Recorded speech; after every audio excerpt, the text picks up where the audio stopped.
kepada yang jahat, karena Engkaulah yang empunya kerajaan dan kuasa dan kemuliaan sampai selama-lamanya. Dan semua kami tubuh Kristus berkata, amin. Amin. Terima kasih Femi yang sudah memimpin dalam perjamuan kudus. Selamat pagi Bapak Ibu semua. Pagi ini kami dari tim BR212 yang melayani Bapak Ibu. Dan saya tidak sendiri, ada Rika yang bersama di main room. Dan hari ini kita dilayani oleh Bapak David Basuki. Selamat pagi Pak David. Pagi Bu Susi. Ya, monggo Pak. Ya, makasih Bu Susi. Shalom Bapak Ibu semuanya. Kita hari ini akan lanjutkan ya pembelajaran kita dari Roma 11 ayat 25 sampai dengan 36 ya. Dan hari ini kita akan terakhir membahas firman Tuhan yang sifatnya doktrinal dari Roma 11 dari Roma 11 25 sampai 36 ini ya. Nah, mulai Roma 12 mulai minggu depan kita akan masuk ke firman Tuhan yang sifatnya adalah praksis ya. Sifatnya adalah bagaimana kita menghidupi iman kita di dalam kekristenan dan juga mengenai etika Kristen ya. Ya lebih ke arah itu ya. Pastoral juga ada di situ sedikit. Nah, oke. Kemudian hari ini ya ada beberapa pertanyaan.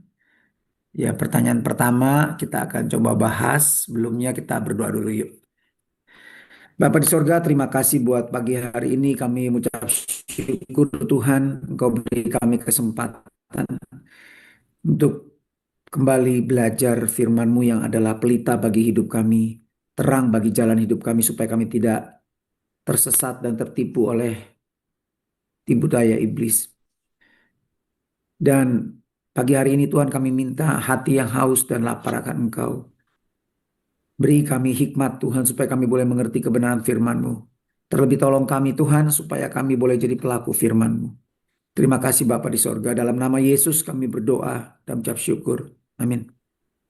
Oke, kita langsung dive in ya di pertanyaan nomor 1. Apa maksudnya Roma 11 ayat 26 dikatakan dengan jalan demikian seluruh Israel akan diselamatkan.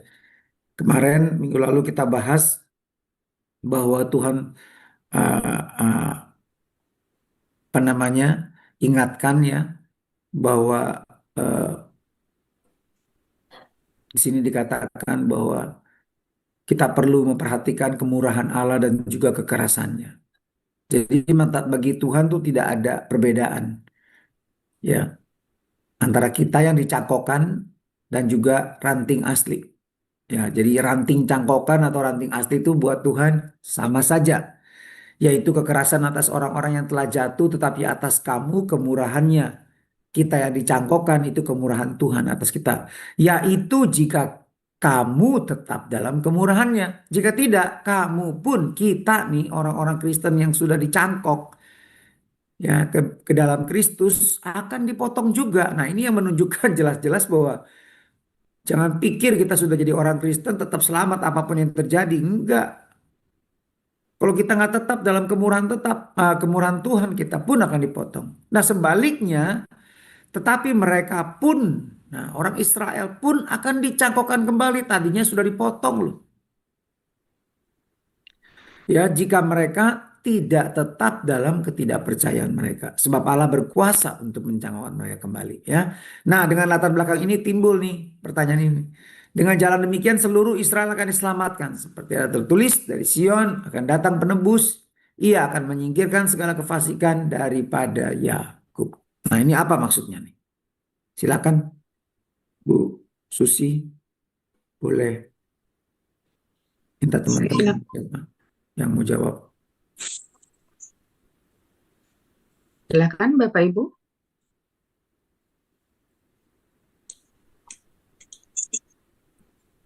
Kalau bisa saya minta nih laki-laki dulu. Ya, silakan Mbak. Ya, selamat pagi Pak David Basuki. Pagi Pak Hartono. Ya, ini ayat 26 ini kan dengan jalan demikian ini kan apa ya? Ini adalah suatu nubuatan gitu ya dengan jalan itu.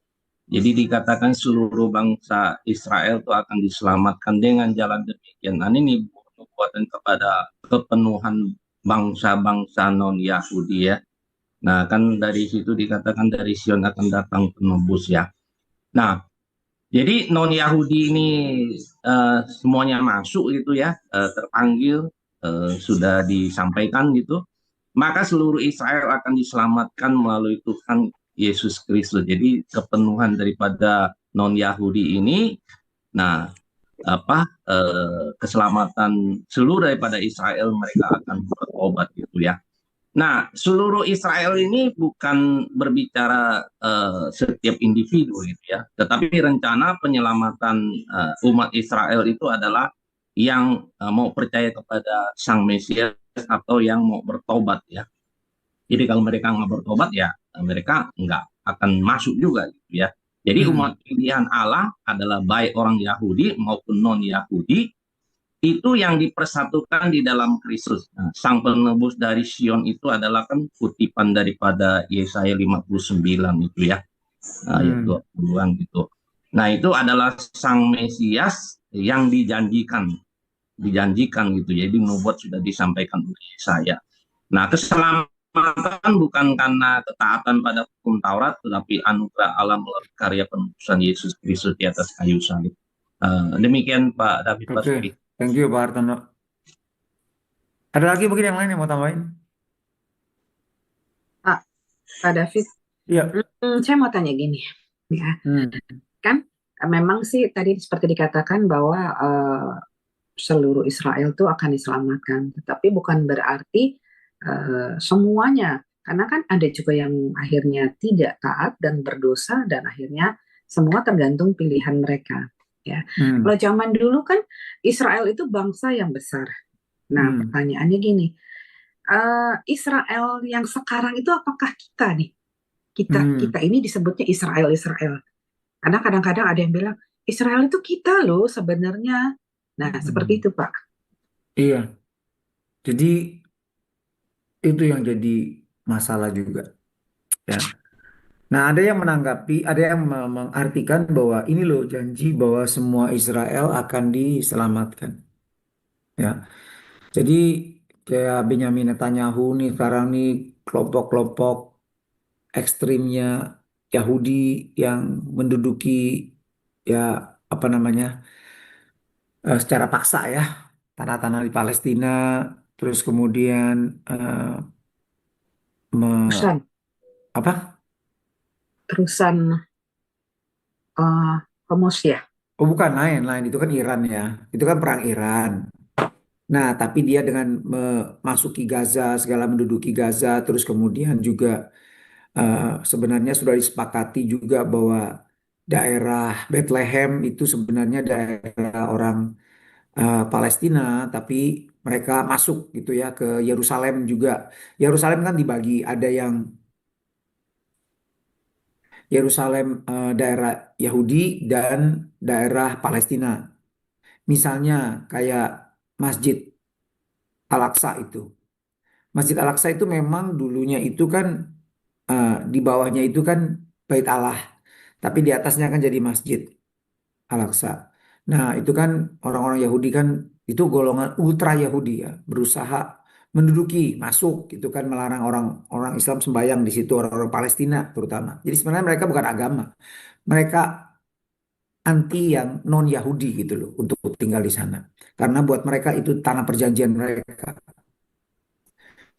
Ya, nah yang golongan begini mereka juga sangat gak suka. Pokoknya yang apa yang bukan Yahudi itu mereka tuh anti. Kayak misalnya pernah lihat kan di YouTube orang-orang Kristen sedang jalan di Via Dolorosa diludahin gitu ya misalnya ya sama mereka. Nah, apakah mereka ini juga akan selamat? Mereka kan orang Israel. Mereka kan anti, ya nggak percaya Kristen sesat. apakah mereka akan diselamatkan pada akhirnya? Ya, kalau memang itu maksud ayat itu begitu, seperti yang dipercaya sebagian orang Kristen, maka itu artinya bertentangan dengan ayat-ayat sebelumnya. Karena tadi saya udah baca tuh, saya bacain bahwa eh, Tuhan adil, nggak pandang bulu, ya kan? Jadi kalau kita tetap dalam kemurahan Tuhan, ya kita selamat. Tapi kalau kita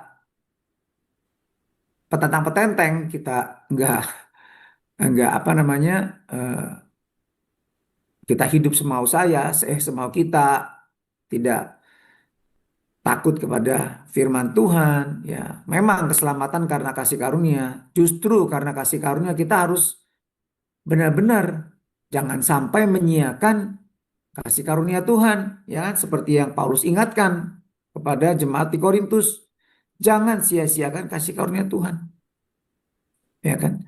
Nah, jadi kalau kita sia-siakan kasih karunia Tuhan, kita keras hati, maka kita pun akan dipotong sama Tuhan lagi, walaupun sudah dicangkokkan. Nah, sebaliknya orang Israel yang mengeraskan hati, tapi kalau dia bertobat, dia tadinya udah dibuang, dipotong, dibuang, maka Tuhan akan berkuasa untuk mencangkokkan lagi. Jadi di sini kita lihat kemurahan Tuhan dan keadilan Tuhan. Nah, jadi apa maksudnya sekarang nih ayat 26 mengatakan bahwa nanti Tuhan akan apa? eh, Dengan jalan demikian Menyelamatkan. seluruh Israel akan diselamatkan. Nah, jadi sebagian dari Israel ayat 25 telah menjadi tegar sampai jumlah penuh bangsa-bangsa lain masuk. Dengan jalan demikian seluruh Israel akan diselamatkan. Ya kan? Gimana Susi? Nangkep nggak? Nangkep. Jadi artinya model-model yang sekarang yang Israel keras-keras nanti akan selamat nggak pada saat kedatangan Yesus? Tidak. Tidak. Jadi iya, kembali yang dimaksud seluruh Israel di sini adalah Israel rohani dan Israel jasmani yang percaya kepada Yesus. Hmm. Ya, itu yang disebut seluruh Israel. Jadi dengan jalan demikian yang mana? Dengan jalan demikian dari sini nih. Sampai ayat 25. Nah, ini kesimpulannya. Jadi seluruh Israel, tadi yang Pak Hartono bilang, Israel di sini adalah Israel rohani yang jelas tadinya kita yang tidak mengenal Kristus menjadi percaya, dan juga orang-orang Israel jasmani yang percaya. Itu diselamatkan. Jadi dengan demikian seluruh Israel diselamatkan. Ya, itu maksudnya. Jadi bukan semua orang Israel pasti selamat. Makanya kita doain deh ya supaya bait suci dibangun gitu seperti orang Israel, orang-orang Kristen sebagian nyumbang ya, terang-terangan nyumbang ke Israel supaya Israel kuat menang perang. Ya. Lain itu ajaran Yahudi. Mereka percaya kalau Mesias datang ya, Israel akan menjadi negara adidaya lagi. Bangsa-bangsa lain akan takluk kepada Israel secara ya kekuatan militer, ekonomi, segala macam. Itu yang mereka anggap bila Mesias datang itu kejadian di Israel akan seperti itu. Itu juga yang membuat para murid kan pengen duduk di sebelah kanan, sebelah kirinya Yesus. Karena pikir nanti Yesus akan memulihkan kerajaan Israel. Bahkan setelah Yesus bangkit di Kisah Rasul 1, murid-murid pasti nanya, oke kalau gitu sekarang ya Tuhan. Jadi pikiran mereka tuh udah begitu kental ya dengan pandangan bahwa kalau Yesus datang maka orang Israel akan menjadi bangsa yang kuat secara jasmani seperti zaman Salomo ya. Jadi itu pandangan mereka. Ya, jadi salah tuh mereka. Oke ya, saya pikir Ya. jelas itu ya. Bahkan mungkin bisa menimbulkan kesombongan terhadap bangsa Israel sendiri ya Pak. Yang zaman now gitu. Dalam arti mereka mungkin berpikir itu kan sudah digariskan bahwa seluruh Israel akan diselamatkan. Ternyata konteksnya itu seluruh Israel adalah bukan notaben bangsa yang benar-benar Israel, tetapi adalah orang-orang yang percaya kepada Tuhan Iya, Israel ya. sebenarnya gini, itu nggak ada di dalam kitab mereka secara tertulis seperti Roma ini. Roma ini kan orang Kristen punya kitab suci, ya, perjanjian baru. Mereka nggak percaya perjanjian baru itu firman Tuhan. Nah, tapi secara tidak langsung iya begitu, karena mereka percaya bahwa tidak ada surga neraka yang kekal. Ya, makanya ajaran Roma Katolik itu mengambil itu dari Deuterokanonika. Ya, Deuterokanonika ada menuliskan seperti itu. Nah, makanya kita gereja Kristen tidak mendasarkan doktrin kita berdasarkan Deuterokanonika, tapi berdasarkan perjanjian baru. Bahkan orang Yahudi pun sendiri itu tidak berpegang kepada apa namanya Deuterokanonika sebagai apa ya seperti tanah ya, artinya perjanjian lama ya. Tetapi mereka tetap percaya karena di dalam eh, eh, Talmud juga di dalam eh, perjanjian lama itu nggak eksplisit memang. Ya kalau kita lihat ada raja-raja yang jahat juga waktu mati mereka dikumpulkan bersama dengan nenek moyang mereka di alam maut. Nah lucu. Loh nenek moyang mereka ada Abraham ada itu masa ngumpul semua sih? Jadi yang jahat, yang takut sama Tuhan sama yang menyembah berhala kumpul jadi satu. Seolah-olah gitu kan kesannya. Nah makanya kalau Bapak Ibu lihat di dalam kabat.org itu adalah websitenya Yahudi.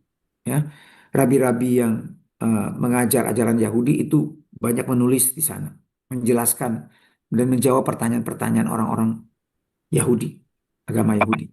Nah, di situ mereka menjelaskan bahwa konsep neraka surga kekal itu adalah konsep Kristen, bukan konsep Yahudi. Buat mereka, nanti kalau Yesus datang, maka semua orang akan dibangkitkan dan berkumpul bersama Yesus, tapi nggak tahu ngapain. Setelah itu nggak tahu. Tetapi intinya itu hari yang bersuka cita. Nah, terus kemudian orang-orang yang jahat, ya sekarang pun orang jahat kalau mati itu masuk ke tempat penyucian, ya dibakar, disucikan. Jadi tujuannya untuk dimurnikan kayak purgatori begitu. Bukan hukuman kekal, keterpisahan dengan Tuhan, bukan. Tetapi orang yang paling jahat sekalipun itu paling lama hukumannya 12 bulan. Dimurnikan dengan api penyucian. Ya. Setelah 12 bulan, setelah bersih, maka mereka akan masuk ke Firdaus. Wah enak juga ya Pak. Ya, makanya begitu. Ya udah bikin dosa aja gitu ya Pak. Nanti udah Itu disuci. pandangan mereka. Jadi mereka mirip-mirip sebenarnya ya itulah ya agak ke arah universalism. Jadi semua orang akan mati masuk masuk surga gitu, berkumpul bersama Tuhan. Itu pandangan mereka. Makanya kita percaya di dalam Kristen, pewahyuan di dalam Alkitab itu bersifat progresif. Iya, jalan. Jadi ya pewahyuan yang bersifat progresif itu dari perjanjian lama itu ayatnya di mana? Ini ayatnya nih. Pewahyuan Tuhan ya tentang keselamatan, tentang kebenaran, ya itu bersifat progresif, artinya bertahap. Dan puncaknya ada pada Tuhan Yesus. Ini. Setelah pada zaman dahulu Allah berulang kali dan dalam berbagai cara berbicara kepada nenek moyang kita dengan perantaraan nabi-nabi. Maka pada zaman akhir ini ia telah berbicara kepada kita dengan perantaraan anaknya. Yang telah ditetapkan sebagai yang berhak menerima segala yang ada oleh dia Allah telah menjadikan alam semesta. Jadi Tuhan Yesus adalah puncak pewahyuan. Makanya pewahyuan tentang neraka sorga itu siapa? Tuhan Yesus yang menjelaskan.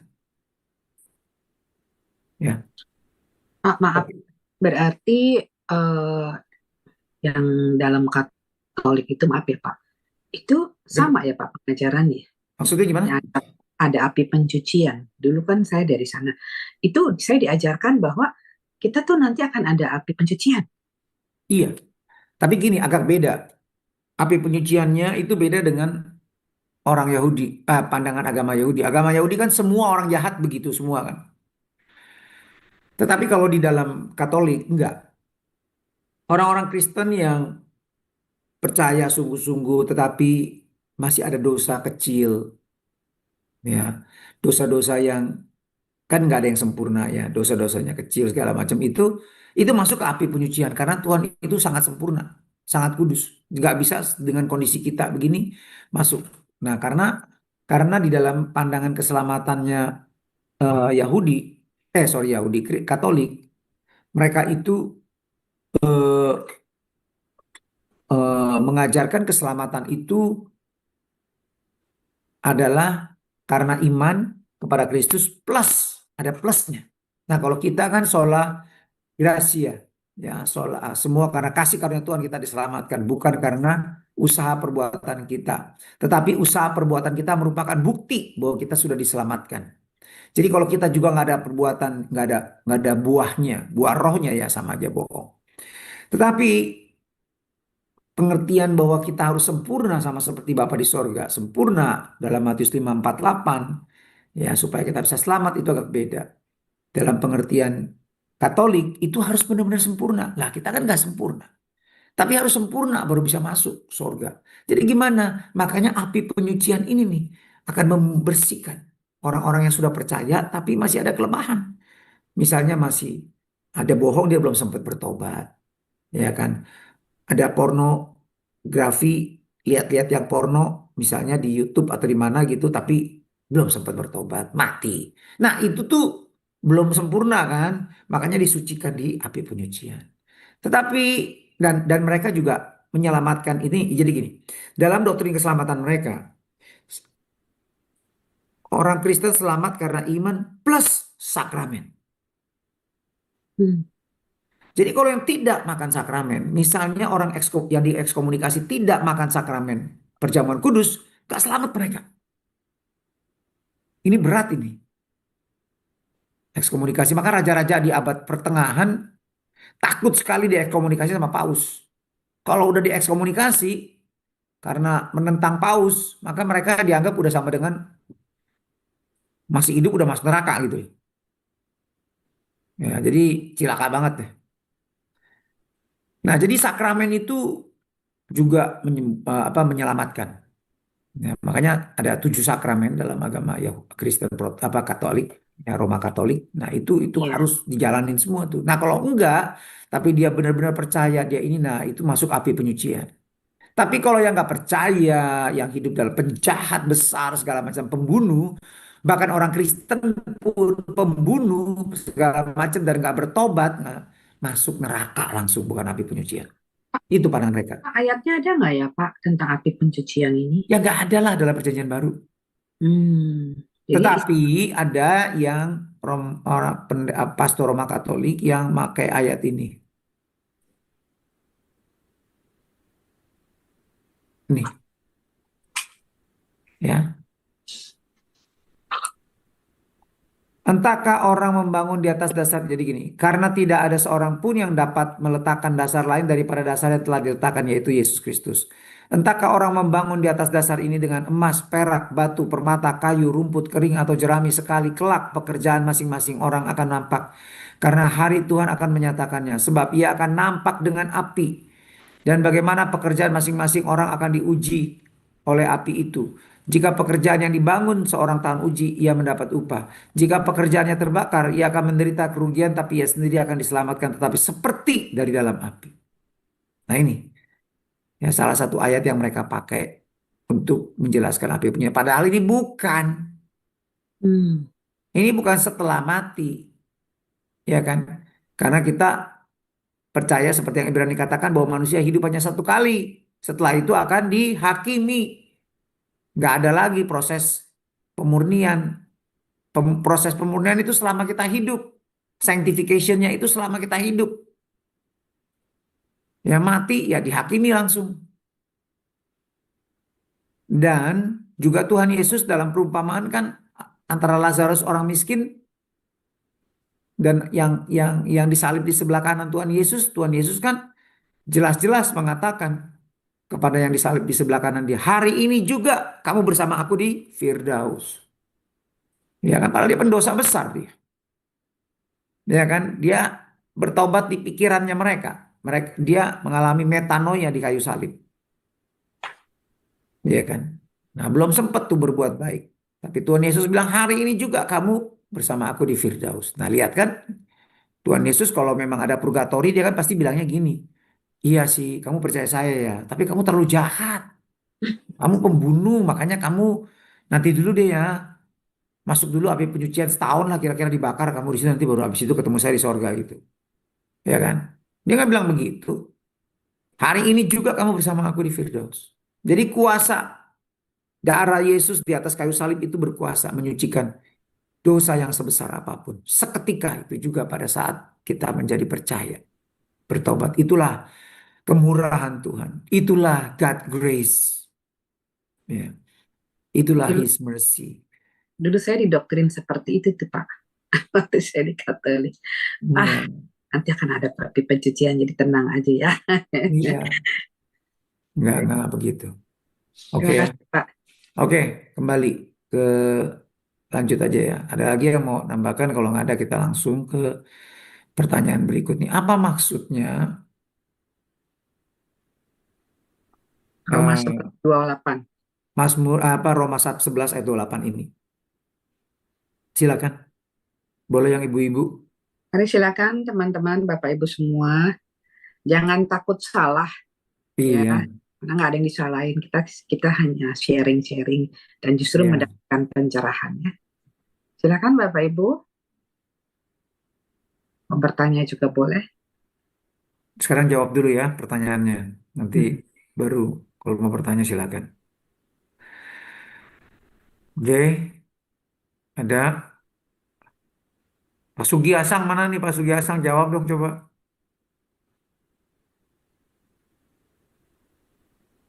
Pak Harto Rojong nanti dulu Pak ya. Ini buat yang lain-lain dulu nih Pak. Silakan. Seteru Allah itu bukannya musuh Allah, Pak David. Iya, memang. Kenapa? Iya, saya sempat juga bingung tuh waktu baca, kok seteru Allah? Apa sih bedanya seteru Allah, kok satu pilihan Allah, tapi kok seteru Allah? Mereka mengenai Injil, mereka adalah seteru Allah. Iya, mengenai Injil mereka adalah musuh Allah. Oleh karena kamu, tapi mengenai pilihan mereka adalah kekasih Allah karena nenek moyang. Ya maksudnya apa ini makanya?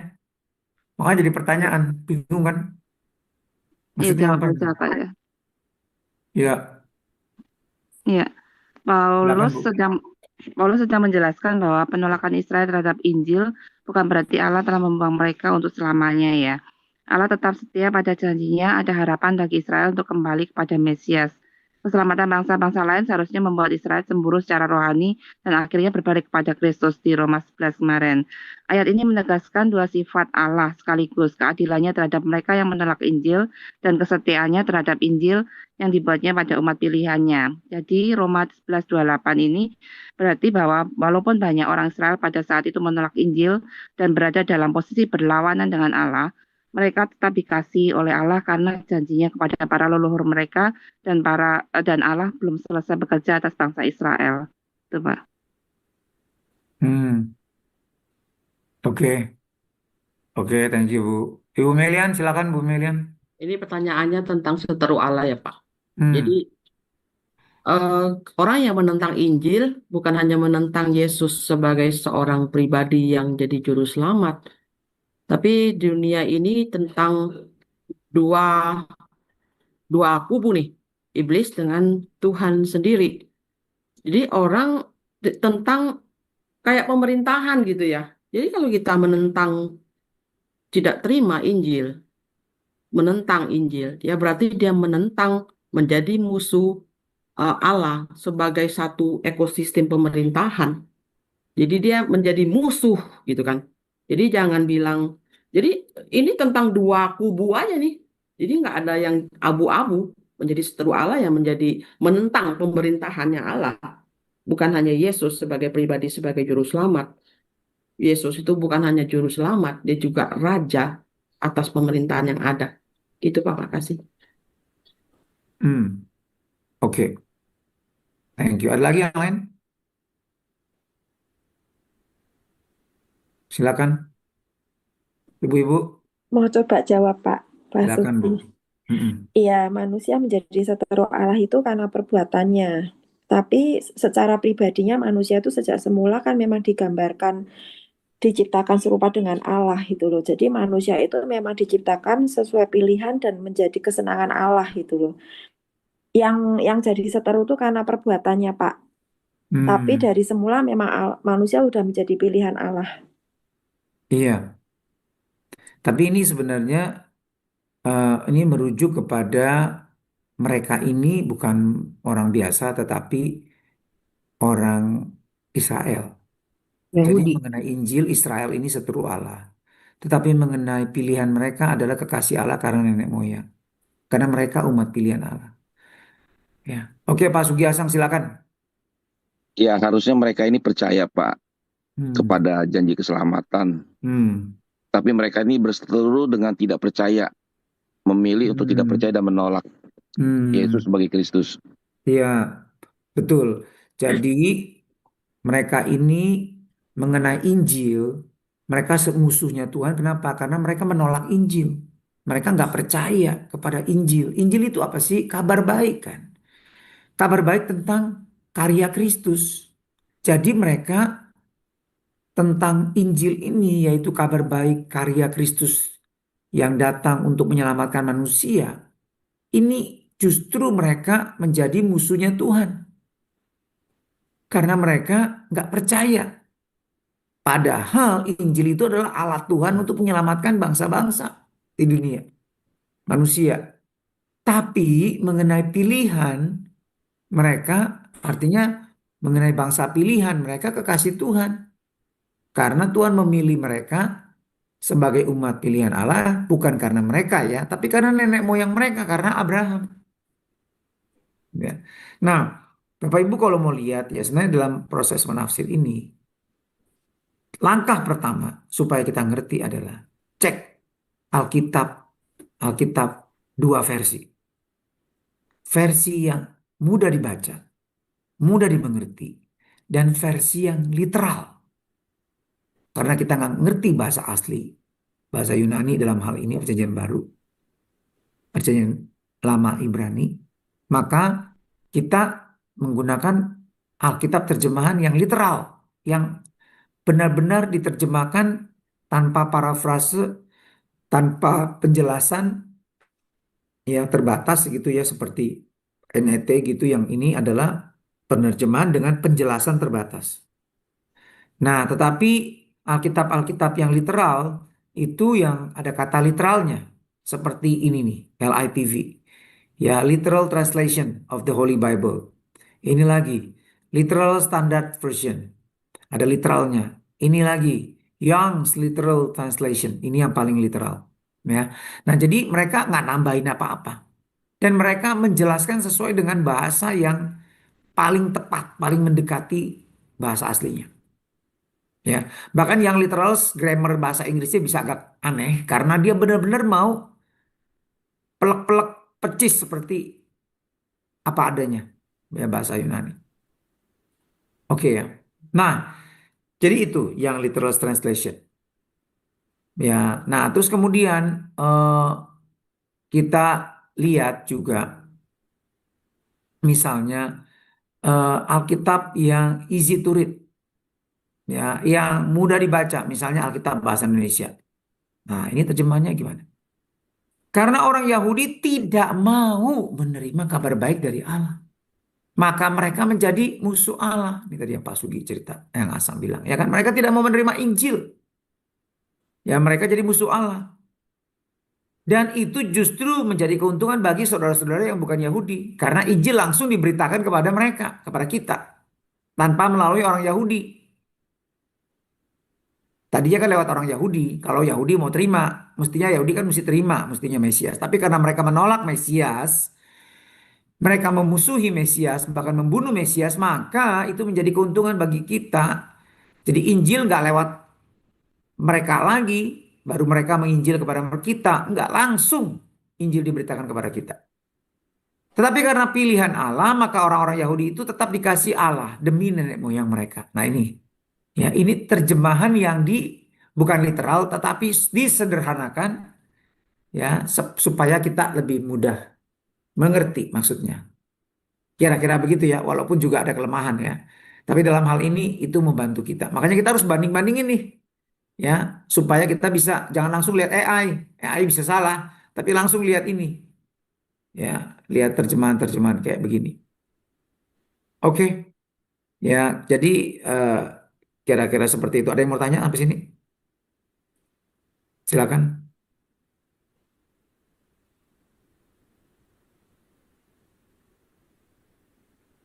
Ada yang mau menambahkan juga? Silakan Bapak Ibu.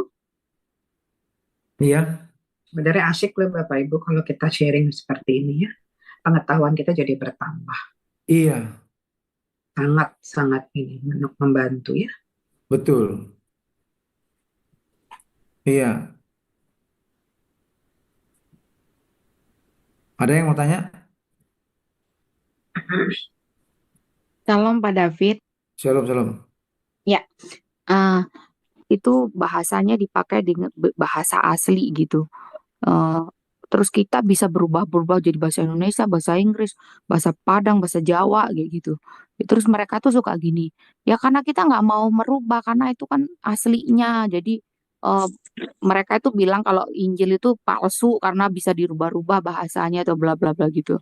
Nah, untuk menjawab seperti itu tuh kita seharusnya seperti apa Pak berespon? Iya, Terima ini kasih bagus Pak. nih pertanyaan. Ini bagus pertanyaan. Nah, ini makanya ya, kita waktu memberitakan Injil, kita nggak bisa cuma memberitakan Injil. Pokoknya dalam Yesus ada keselamatan, Yesus mati di kayu salib, ya. Begitu aja. Orang lalu, ya udah terima atau menolak. Enggak. Ada orang yang bertanya. Kalau kita menginjil kepada orang yang kritis dan dia berasal dari agama, pastilah dia kan bukan Kristen ya. Mereka orang yang kita beritakan Injil kan pasti bukan Kristen, entah agamanya Konghucu kah, agama apalah gitu ya. Mereka kan menentang, ya. Padahal kalau kita lihat sejarahnya, Kristen dulu yang ada. Sama seperti di dalam sejarah ada bidat-bidat Kristen yang mengkoreksi, yang menurut mereka kita salah gitu loh. Siapa? Misalnya Arius, Arianisme. Misalnya Sabellianisme, Sabellius. Iya kan? Macam-macam. Nah, itu dia mengkoreksi tentang doktrin Allah, Tritunggal. Ya, mereka nggak setuju. Ya, menurut mereka Yesus adalah ciptaan yang pertama. Nah, dari sini ini berkembang. Terpaparlah. Jadi ada beberapa pandangannya misalnya tentang Yesus yang disalib. Itu bukan Yesus yang disalib, itu memang ada ajaran yang mengajarkan seperti itu. Ya, bahwa Yesus itu gnostik tuh. Yang mengajarkan Yesus tidak disalib. Ya kayak misalnya ada Injil-Injil yang lain juga, Injil-Injil Thomas yang bukan Injil itu adalah apokrif, itu adalah pseudepigrafa, tulisan-tulisan palsu yang muncul di abad pertengahan. Wong Petrus abad mula-mula kok bisa baru muncul abad pertengahan. Tulisan dalam bahasa Latin lagi seperti Injil Barnabas. Kan lucu itu. Barnabas itu seumuran Pak Paulus kok baru nulis abad pertengahan setelah dia mati. Emang dia tulis di sorga apa bukunya? Ya kan? Itu namanya pseudepigrafa. Beda sama Kristen. Mereka percaya, jadi gini, agama Kristen, agama Islam adalah agama pewahyuan ya. Jadi kita agama yang diwahyukan dari Tuhan. Beda dengan agama Buddha yang mendapat pencerahan sendiri, usaha sendiri, mendapat pencerahan lalu menemukan jalan keselamatan katanya ya kan. Nah, tetapi kalau agama kita itu agama pewahyuan ya, yang kita menemukan kebenaran dari berdasarkan pewahyuan para nabi, para rasul. Nah, menurut ajaran Islam, Al-Quran itu turun dari surga langsung dalam bentuk buku itu, Al-Quran itu. Jadi kitab Al-Quran itu kekal ada di surga, firman Allah ya, yang hidup dan berkuasa itu. Lalu turun di bawah malaikat Jibril kasih ke Nabi Muhammad. Ya, nih gitu kira-kira dicekokin, tuh masuk mulut. Makanya pada hari turunnya Al-Quran disebut malam nuzulul Quran. Jadi firman Tuhan turun dalam bentuk buku, kitab. Makanya itu kitab suci benar-benar. Jadi tulisnya harus apa adanya karena diturunkan katanya dalam bahasa Arab, makanya harus dibaca dalam bahasa Arab. Kalau dibaca saja walaupun nggak mengerti nih, baca aja nih, itu kamu dapat pahala. Tapi kalau kita firman Tuhan, lu mau baca apal sampai ngelotok pun, tapi kalau nggak jadi pelaku firman, ya antokong moyung kita. Moyung nih, nggak selamat. Walaupun lu apal di luar kepala, ya kan? Jadi beda. Nah, di dalam kekristenan, firman Tuhan itu datang. Firman Tuhan itu kekal. Pada mulanya adalah firman bersama Allah, dan firman itu adalah Allah. Dan firman itu menjadi manusia. Nah, ini bedanya. Jadi karena firman itu menjadi manusia, Injil itu bukan kitab. Nah, mereka mengeneralisasi. Nah, ini namanya salah satu kesalahan logika. Ya, logical fallacy. Nah, Bapak Ibu kalau sekolah tuh belajar nanti, ya, kita belajar juga apologetik, kita juga belajar logika berpikir nih kayak begini. Ya. Jadi mereka menyamakan Kristen dengan agama mereka. Jadi Injil itu kitab, jadi dianggap Injil itu turun dari sorga kitab. Enggak. Injil itu adalah intinya tentang Kristus. Kabar baik tentang Kristus. Jadi kalau cerita kesaksian, makanya disebut kesaksian dari para saksi mata. Tentang kehidupan Kristus, tentang karya Kristus, itulah Injil. Lah kalau cerita tentang kesaksian tentang hidup seseorang, itu kan boleh dalam bahasa apa aja. Yang penting message-nya benar. Oke? Itu loh. Tetapi kalau mereka, karena kitab sucinya itu dari sorga turun, kitab bentuknya, ya harus itulah. Seperti itu apa adanya. Nah itu pengertian mereka. Lalu mereka pakai pengertian itu diterapkan ke Kristen. Ya nggak bisa. Nggak sama. Kita firman itu, kalimatullah itu dalam bahasa mereka itu bentuknya bukan buku, tetapi Kristus prainkarnasi. Ya, sebelum dia inkarnasi jadi manusia, dia firman di sorga, dia bersama-sama dengan Allah dan dia adalah Allah. Pribadi di sorga, bukan buku di sorga, pribadi. Dan pribadi ini yang menjelma menjadi manusia, inkarnasi ke dalam daging, menjadi manusia dan disalib. Ya, jadi kesaksian tentang Kristus ini yang disebut Injil, yang ditulis oleh para murid. Itu ya, yang pertama. Yang kedua, menjawab bahwa Injil kita ini palsu, dipalsukan. Puji Tuhan, sekarang gampang sekali membuktikan bahwa kita punya Injil itu asli. Nah, isu ini bahwa Injil ini palsu itu dimulai pada abad kalau nggak salah di abad ke-10. Ya, baru mulai muncul. Ya, tapi puji Tuhan, sekarang dengan ilmu arkeologi, nah sekarang nih Bapak Ibu lihat saya punya di sini nih, ini membuktikan ini nih. Ya, ini Bizantium ini. Lihat ya. Terjemahan Bizantium ini lebih tua dari agama Islam. Ya, ada lagi yang namanya Codex Sinaiticus, Codex Vaticanus. Itu terjemahan perjanjian baru abad ke-4.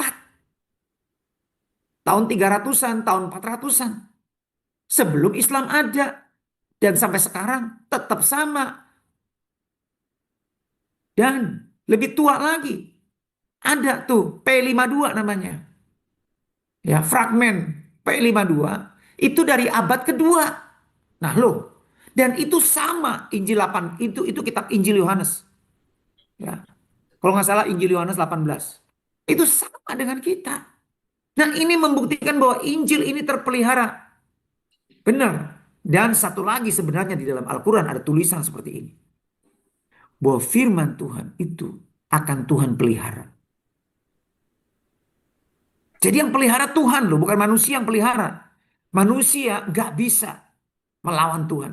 Kalau firman Tuhan, Tuhan yang akan pelihara, tetap ada. Nah sekarang yang dipercaya sebagai firman Tuhan di dalam Al-Quran adalah apa? Di dalam agama Islam ada apa? 4. Taurat, Zabur, Injil, dan Al-Quran. Jadi kalau dia bilang Injil palsu, maka perkataan di dalam agama Islam itu, ajaran dalam agama Islam itu gak benar. Karena dikatakan keempat kitab ini Tuhan yang pelihara. Jadi dengan kata lain kalau dia percaya 4 kitab ini maka dia harus belajar Taurat.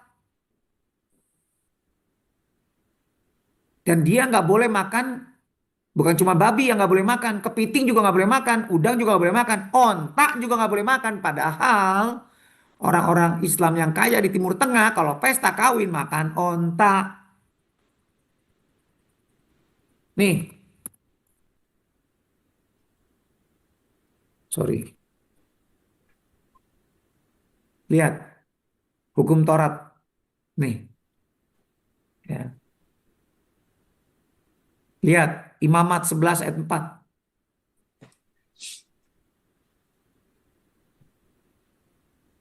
Ini hukum Taurat. Imamat. Tetapi inilah yang tidak boleh kamu makan dari yang memamah biak atau dari yang berkuku belah. Unta.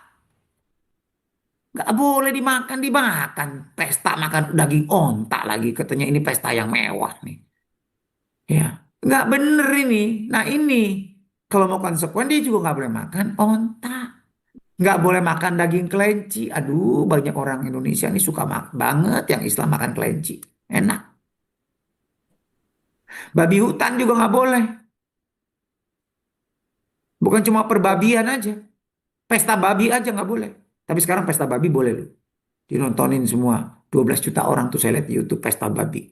Tapi bukan tentang makan babi. Tetapi itu film dokumenter ya. Tentang pelindungan. Itu bagus banget itu film. Nah, saya juga lihatnya. Saya sempat terharu ya. Nah itu melawan kebijakan pemerintah tuh terang-terangan. Ya, yang tentang Papua. Bagaimana tanah Papua itu wah. Ya itulah ya. Kasihan mereka. Nah jadi intinya bahwa ini ya firman Tuhan. Jadi mereka harusnya ya ikutin. Jadi inti yang tadi saya jawab 2. Yang pertama tadi ya, kenapa agama Islam tidak menerjemahkan ya tetap membaca bahasa Arab ya di dalam Al-Quran karena memang itu firman Tuhan buat mereka itu kitab suci adalah Al-Quran itu turun dari sorga. Apa adanya, seperti itu dalam bahasa Arab, makanya harus seperti itu. Padahal Al-Quran pun itu banyak terjemahan dan beda-beda.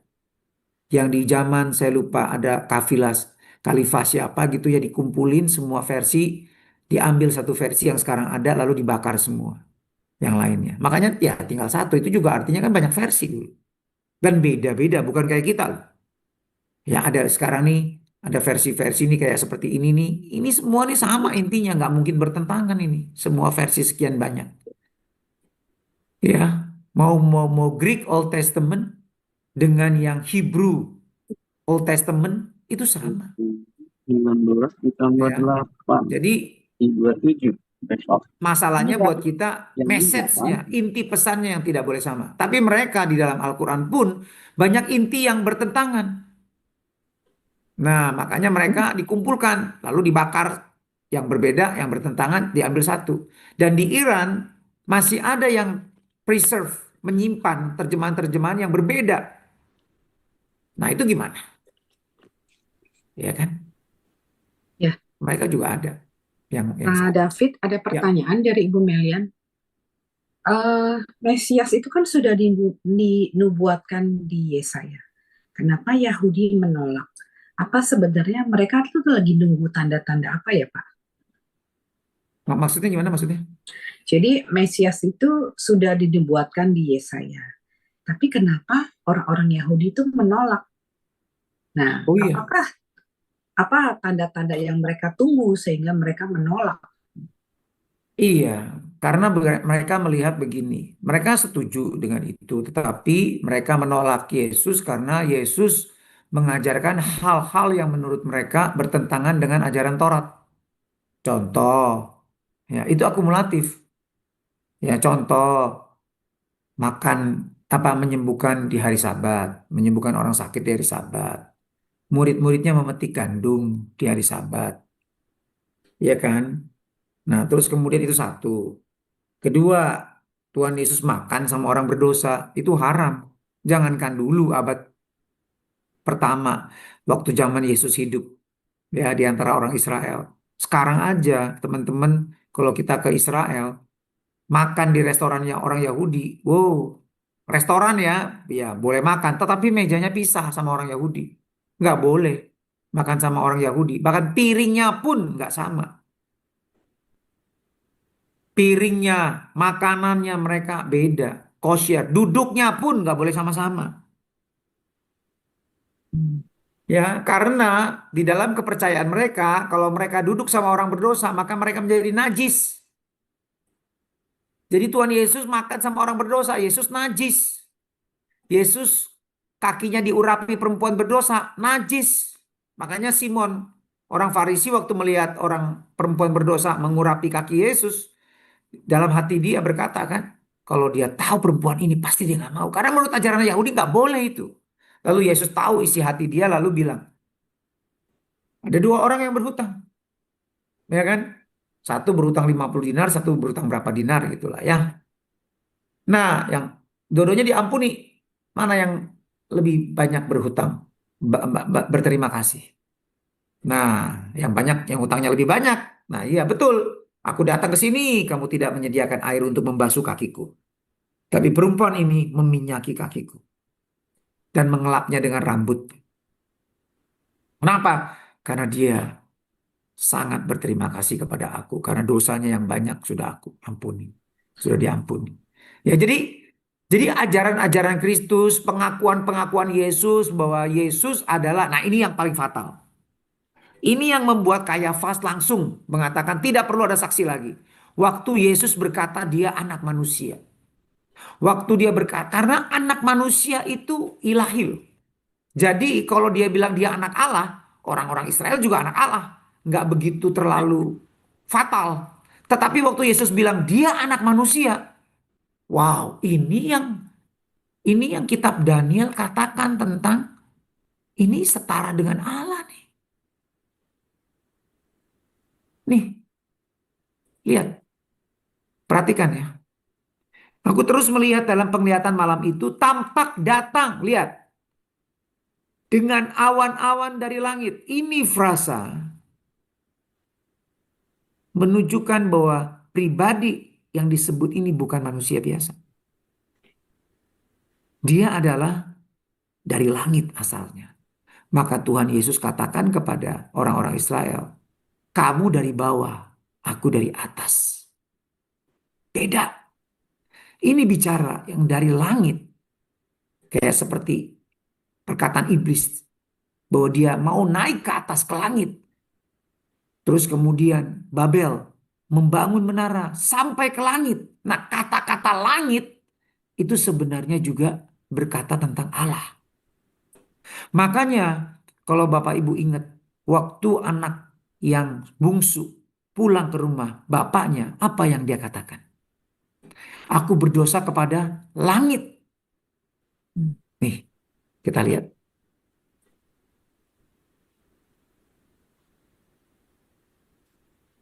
Ya.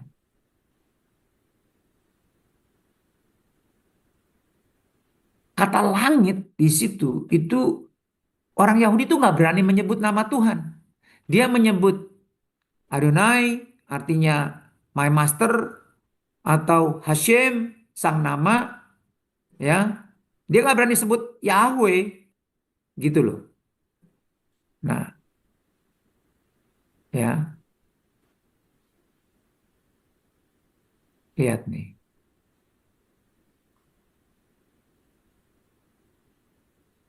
Mana ya cerita tentang anak yang hilang nih. Sorry, anak yang hilang. Ya betul ya. Nih, bukan. Mana nih?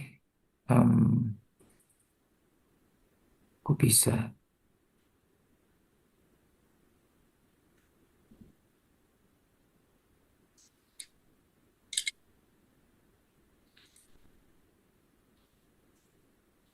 Lukas 15 nih, Coba Lukas 15 deh.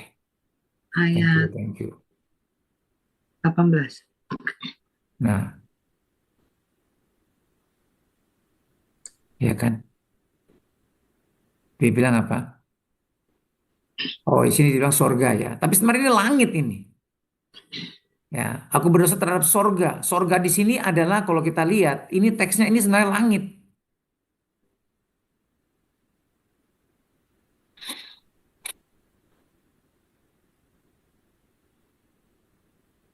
Uranos. Uranos itu langit, sky juga. Ya, juga berarti sorga. Jadi sorga itu bicara soal langit. Langit ketiga, sorga ketiga, sorga kedua, tingkat ketiga. Ya, itu langit tingkat ketiga. Itu langit ceritanya. Nah, jadi kembali ke yang tadi itu ya, di dalam kitab Daniel, ini langsung merujuk tentang pribadi yang ilahi gitu loh. Mana nih? Daniel. 7, 13, 14. Ini ya, seorang seperti anak manusia. Nah, ini Yesus berkata dia anak manusia. Nah, ini perkataan yang buat orang Yahudi ini menghujat Allah. Makanya dia disambit. Sampai sekarang ya, Bapak Ibu, orang Yahudi itu nggak percaya Mesias itu adalah Allah. Itu manusia biasa. Jadi di dalam ajaran Kristen itu termasuk ajaran bidat yang disebut adopsionisme. Ya, seperti yang beberapa waktu lalu Pak Erastus ajarkan. Bahwa Yesus adalah manusia biasa yang dimasuki roh Allah. Ya, di dalam ajaran logosnya dia. Nah, itu ajaran adopsionisme. Ya. Nah, datanglah ia kepada yang ini Allah nih, Allah Bapa. Makanya nggak heran Allah Bapa digambarkan sebagai orang tua di dalam yang berjenggot putih. Ya, di dalam gambaran, di dalam lukisan-lukisan abad pertengahan, ya ini dasarnya. Ya. Nah, perhatikan. Jadi satu, anak manusia ini setara dengan Allah. Kenapa? Satu, dia datang dari langit.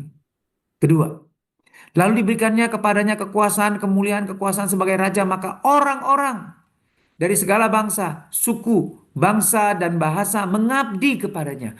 Kekuasaannya kekal, tidak akan lenyap, kerajaannya kerajaan yang tidak akan musnah. Jadi ini adalah otoritas yang hanya diberikan kepada Allah. Tidak ada makhluk manusia waktu iblis mencobai Yesus. Ya kan? Kalau kamu menyembah aku, nih segala kemuliaan dunia aku berikan. Tuhan Yesus berkata, ada tertulis, tidak boleh menyembah selain kepada Allah. Jadi ini kalau diizinkan, artinya dia setara dengan Allah. Jadi makanya anak manusia ini adalah perkataan yang sangat nggak boleh dibicarakan oleh orang-orang ini, apa namanya, orang Israel. Ngaku anak manusia itu sama dengan mengaku dia adalah Allah. Makanya karena alasan itulah Yesus disalib. Ya, jadi gitu ya Bu ya. Makanya kenapa mereka menolak Yesus? Ya karena itu, keberatan-keberatan itu. Tetapi kalau ajarannya di Matius 5:7, khotbah di bukit, mereka terima. Gitu ya. Ya, Pak, Oke. sedikit ya Pak, sebelum nanti pertanyaan ketiga. Ini pertanyaan yang karena waktu saya kecil saya ingat, surga itu ada di langit gitu. Jadi istilahnya kalau kita meninggal itu kita pergi ke atas sana, di atas langit ke surga. Kalau neraka itu di bawah bumi. Gimana Pak? Iya. Memang selalu begitu karena semua yang di atas itu merujuk kepada Allah. Makanya langit. Langit kan nggak ada yang di bawah, langit itu di atas semua. Itu menunjuk dari atas. Kalau dari bawah Ini kan sebenarnya gaya bahasa ya. Dari bawah itu selalu bicara soal yang rendah, sesuatu yang nggak berkualitas, sesuatu yang nggak benar. Dari bawah, dari dunia bawah, dari dunia atas. Atas itu bicara selalu yang lebih mulia. Ya, jadi itu penggambaran yang apa namanya? Itu gaya bahasa sastra. Ya. Jadi kerajaan Allah itu di atas, langit di atas, ya wajar lah. Jadi langit itu gambaran Tuhan. Ya, karena dia ada di atas, dia di tempat yang mulia. Ya, kita di bawah, kita di bumi. Bahkan yang di bawah bumi itu lebih rendah lagi daripada manusia, lebih rendah daripada kita. Itu tempat yang terkutuk. Makanya neraka itu digambarkan dunia bawah, itu dari bawah itu. Jadi itu adalah gambaran terkutuk. Ya, seperti itu ya singkatnya. Oke, thank you Pak. Oke. Kita lanjut ke pertanyaan ketiga ya Pak. Ya, pertanyaan yang ketiga ya. Maksud dari Roma 11 ayat 32. Maksud Roma 11:32 itu apa? Silakan. Silakan Rika bisa ngelit.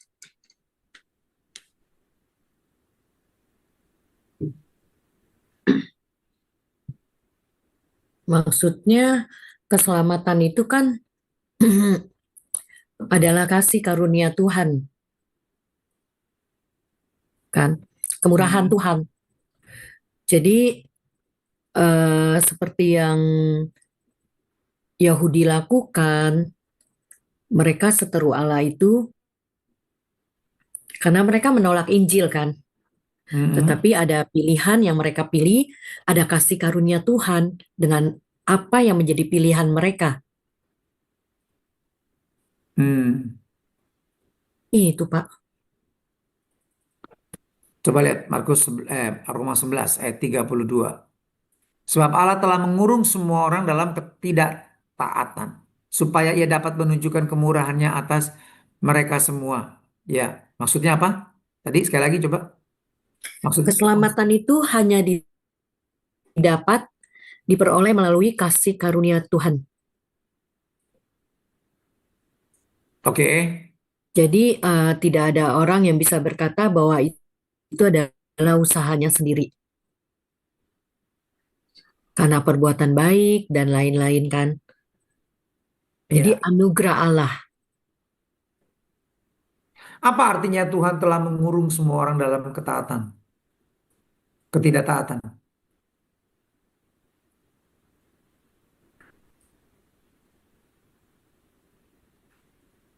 Maksudnya mengurung tuh jatuh ke dalam dosa ya Pak? Loh, Tuhan yang mengurung loh. Jadi Tuhan yang bikin dong kita jatuh dalam dosa. Karena mereka nggak taat, Pak. Hah? Karena mereka maksudnya mereka nggak taat ya. Jadi lihat ini yang benar nih. Jadi jangan kalau lihat begini, wah kan predestinasi Tuhan yang sudah menetapkan kamu tuh siapa yang selamat, siapa yang enggak. Dari semua tuh Tuhan udah kurung semuanya di dalam ketidaktaatan. Tuhan yang bikin, Tuhan yang telah mengurung loh. Allah telah mengurung, bukan kita yang tidak taat loh. Tuhan yang ngurung. Iya kan? Jadi ini benar nih. Tuhan sudah mempredestinasi nih.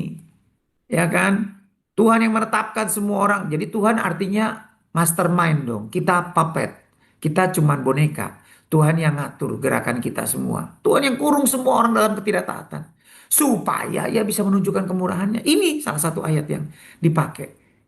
Kalau dari saya Pak, kalau namanya kurung gitu, saya menganggap kita ayam nih. Ayam kalau dikurung kan dia nggak bisa kemana-mana. Iya. Yang kurung siapa? Ya, emang ayamnya sendiri yang mengurung diri sendiri? Enggak, majikannya kan yang majikannya. Nah, iya, dalam hal ini kan Allah yang mengurung kita. Jadi bukan maunya kita kan buat dosa. Tuhan yang bukan maunya kita tidak taat, tapi Tuhan yang bikin kita tidak taat, begitu? Bukan. Jadi intinya itu kan karena kenakalan kita sendiri, tapi Allah itu mengurung, artinya dia tuh jagain kita. Ya karena ayam itu nakal gitu ya, makanya ayamnya dikurung gitu ya. Iya, kayak anjing.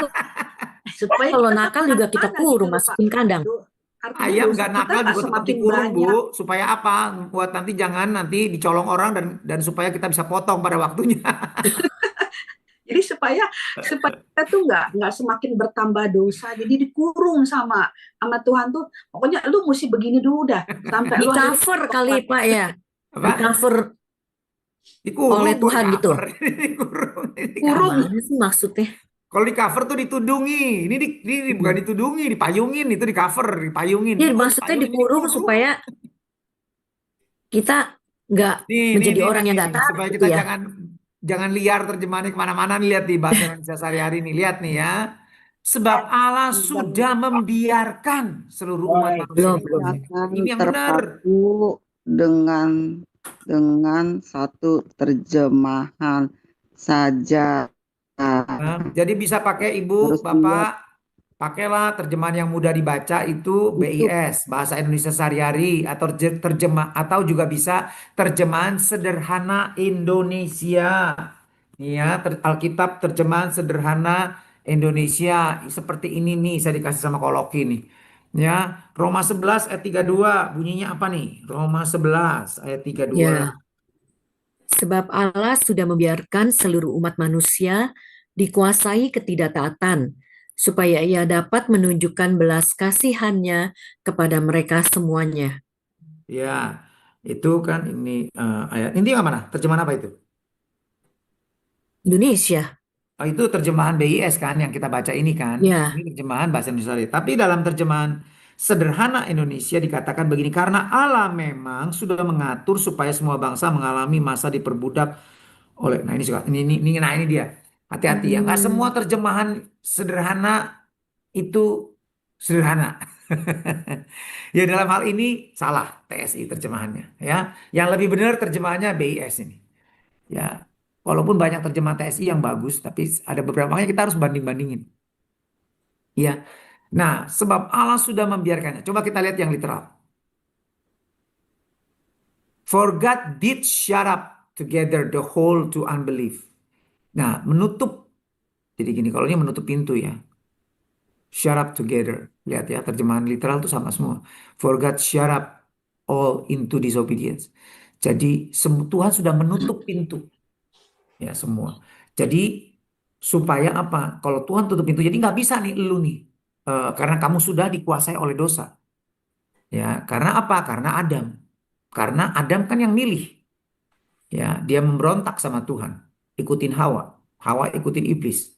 Nah, jadi terjemahan yang paling jelas ini seperti itu. Coba kalau ini. Nah, jelas ya. Tapi BIS ini bagus. Sebab Allah sudah membiarkan seluruh umat manusia dikuasai. Jadi dia membiarkan sampai dia mengutus Kristus anaknya yang tunggal. Ya, supaya ia dapat menunjukkan belas kasihannya kepada mereka melalui Kristus itu. Ini yang benar maksudnya. Ya, karena semua manusia sudah jatuh dalam dosa. Karena manusia yang memilih. Ya. Karena manusia punya atau mewarisi dosa Adam. Ya. Tetapi kita dihukum karena dosa yang kita perbuat dengan sadar. Makanya bayi-bayi mati selamat. Dia tidak butuh penebusan karena dia tidak mengerti. Walaupun dia mewarisi dosa Adam, dia tidak mengerti apa yang dilakukan, makanya dia selamat. Oke ya, lanjut ya. Waktunya udah mau habis. Ya. Apa pesan firman Tuhan yang didapat dari sini? Ya. Jadi apa yang kita dapat? Ya, kesimpulannya di ayat yang ke 3336. Sungguh alangkah dalamnya hikmat Tuhan. Ya. Ini nih kesimpulannya nih. Sungguh alangkah dalamnya kekayaan hikmat dan pengetahuan Allah. Sungguh tak terselidiki keputusan-keputusannya dan sungguh tak terselami jalan-jalannya. Siapa yang mengetahui pikiran Tuhan? Siapa yang pernah menjadi penasehatnya? Siapa yang pernah memberi sesuatu kepadanya sehingga ia harus menggantikannya? Sebab Segala sesuatu adalah dari Dia. Semuanya kita, apa yang ada pada kita dari Dia. Dan oleh Dia, kita bisa ada hari ini. Oleh Dia, kita bisa alami keselamatan. Dan kepada Dia, satu hari kita harus mempertanggungjawabkan semua yang ada pada kita. Bagi Dialah kemuliaan sampai selama-lamanya. Amin. Itu kesimpulan yang pertama. Ya. Alangkah dalam hikmat Tuhan dan rencananya yang tidak dapat bisa digagalkan. Rencana keselamatan maksudnya. Walau mereka menentang semua kehendaknya, orang Israel. Walau Israel menolak Dia, namun Allah tetap bekerja untuk menyelamatkan dunia dan tidak menolak umat pilihannya. Tangannya tetap terbuka. Ya, walaupun sudah menolak Dia, menyalibkan Yesus, tapi kalau mereka bertobat, Tuhan menerima mereka kembali. Itulah kemurahan Tuhan. Ya, makanya jangan keras. Nah, kalau keras, hancur kita. Yang kedua, dan karena semua orang sama-sama gagal melakukan yang benar sesuai kehendak Tuhan. Jadi, karena semua orang sama-sama gagal semuanya dalam melakukan yang benar atau dalam melakukan kehendak Tuhan karena dosa yang diwarisi dari Adam, ya. Tapi oleh penebusan Kristus semua manusia diberi kesempatan yang sama untuk diselamatkan, yaitu barang siapa yang percaya dan menerimanya. Amin. Ya, sampai di sini aja.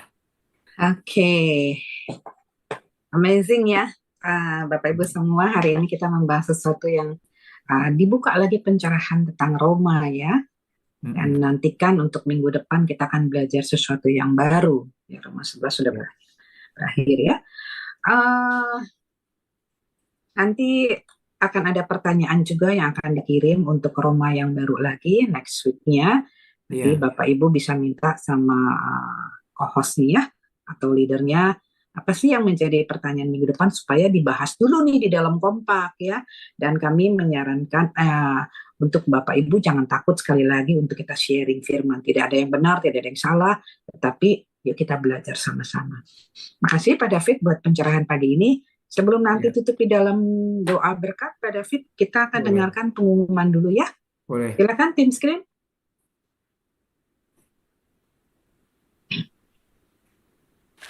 Happy birthday to you. Happy birthday to you. Happy birthday, happy birthday, happy birthday to you. Happy birthday Bu Stara. Happy birthday Bu Stara. Yesus Memberkati Bu Stara. Thank you Bu Susi. Happy birthday Bu Stara. Happy birthday Bu Stara. Happy birthday Bu Sarah. Tuhan berkati, panjang umur, sehat selalu Bu Sarah. Happy birthday dear Bu Sarah. Ya Bu Susi. Happy birthday Bu Sarah. Mungkin nanti Bu Susi bisa berdoa untuk Pak David dan kemudian Pak David berdoa untuk Bu Stara sekalian doa tutup ya. Happy birthday Bu Sarah. Tuhan berkati. Sekali lagi happy birthday Bu Stara ya, biar Tuhan terus memakai Bu Stara lebih lagi. Walaupun ada di Belanda ya, Bu Stara tetap setia. Ya nanti mungkin September baru akan balik. Tetap sehat ya, menjadi berkat dimanapun Bu Stara berada. Amin. Happy birthday. Amin. Ya kita mau tutup Bapak Ibu semua. Terima kasih buat yang sudah hadir. Ya. Akan ada kompak ya untuk Bapak Ibu Saudara yang baru pertama kali dan belum ada tim kompaknya. Untuk pria nanti bisa masuk ke BR1, wanita masuk ke BR2. Nanti di sana akan ada co-host yang akan melayani Bapak Ibu Saudara. Yuk mari kita berdoa. Betapa kami bersyukur Bapak buat pencerahan pagi hari ini. Banyak hal yang kami tidak mengerti, tapi lewat hamba-Mu Engkau Allah yang mengurapi Pak David Tuhan. Terima kasih. Anggur yang baru, hikmat-Mu itu terus nyata di dalam diri beliau Tuhan. Apa yang Kau nyatakan, kerinduan isi hati-Mu, kami belajar banyak Tuhan beberapa terakhir ini tentang Roma. Bapak, biarkan sekali lagi hikmat marifat-Mu terus mengalir di dalam diri hamba-Mu. Apa yang menjadi kebutuhannya, Engkau Allah yang mengerti dan menjawab. Kesehatan atas tubuh, mungkin yang kadang-kadang dia capek, lemah Tuhan, Engkau menggantikannya dengan kekuatan yang baru yang dari Engkau, Tuhan. Terima kasih Bapa, kami menyerahkan Pak David, istri dan anak-anaknya, dan semua pergumulannya ke dalam tangan kasih-Mu. Dalam nama Yesus, amin. Silakan Pak David mendoakan Bu Stara dan Ya. kita tutup dalam doa. Mari kita berdoa sama-sama buat Ibu Stara ya. Bapa di sorga, kami bersyukur Tuhan, kami bersuka cita atas hari ulang tahun yang dirayakan oleh Ibu Stara Tuhan dan keluarga juga, dan bersama-sama dengan kami di sini Tuhan. Kami berdoa Tuhan supaya berkat-Mu yang sempurna turun Tuhan atas Bu Stara Tuhan. Biar dia boleh menggenapi rencana-Mu Tuhan dalam hidupnya. Karena rencana-Mu itu indah Tuhan. Rencana-Mu itu unik bagi setiap kami.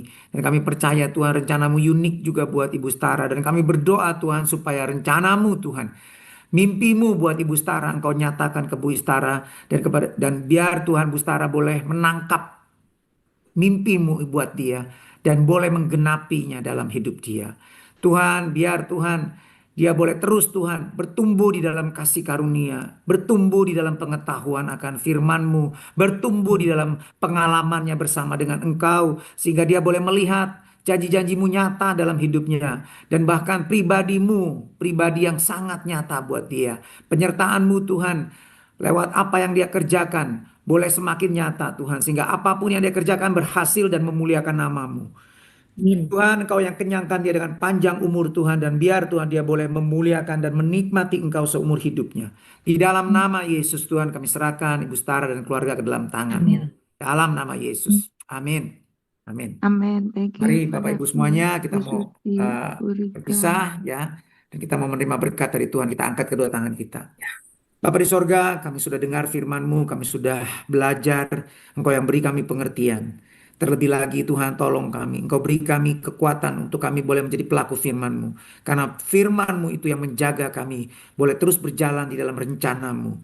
Sehingga kami boleh berjalan semakin hari semakin terang sampai rembang tengah hari. Bapa di sorga, kami terima berkat yang sempurna dari Bapa di sorga, cinta kasih dari Tuhan Yesus Kristus, dan persekutuan dalam Roh Kudus menyertai kami semua mulai hari ini sampai Maranatha Engkau datang menjemput kami di awan-awan. Kita semua yang dengan iman menerima berkat Tuhan sama-sama katakan amin. Terima kasih Pak David. Semuanya. Terima kasih Pak David. Thank you Pak David. Tuhan berkati. Terima kasih Pak David. Terima kasih Ko David. Terima kasih. Thank you Pak Mati. Semuanya. Tuhan memberkati tubuh Kristus. Saya live ya Bu. Terima kasih Pak David dan semua tim. Terima